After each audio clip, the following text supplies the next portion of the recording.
Here is the static beast activation, which is one of our activations, animal flow. So I'm setting my knees at my belly button height, so they're in front of my hips.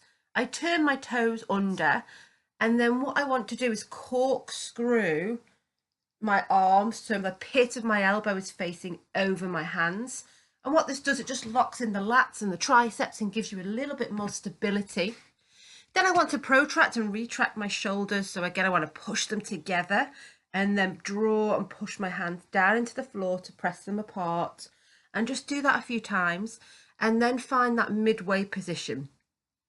So with our activations, it's all about setting the system for movement. We always start our class with either the static beast or the static crab.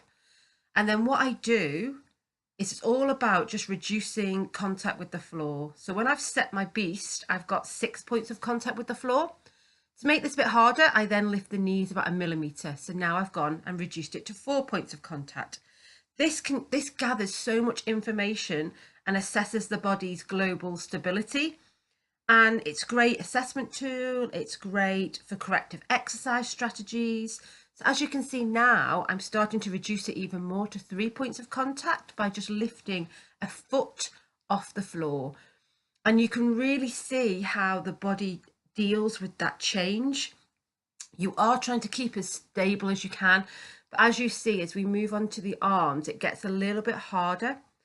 So then after you've done that a few times, lifting the feet up, you're then going to go to the hands and the arms. So what you're trying to do is draw the arm from the shoulder.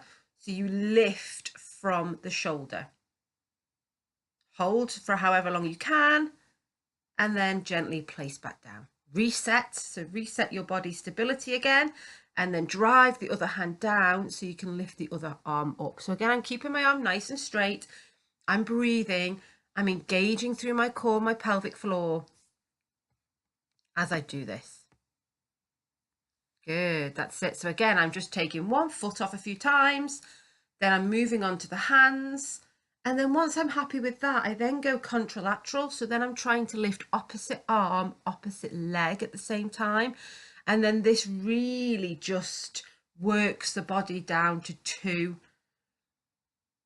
points of contact with the floor. So here we go. So I'm lifting opposite arm, opposite leg. I'm breathing, I'm holding, and I'm trying to stay as stable as I can. This really works the oblique sling of the body. So opposite arm all the way down to opposite hip, opposite leg. And as you can see, one side for me is so much more harder than the other.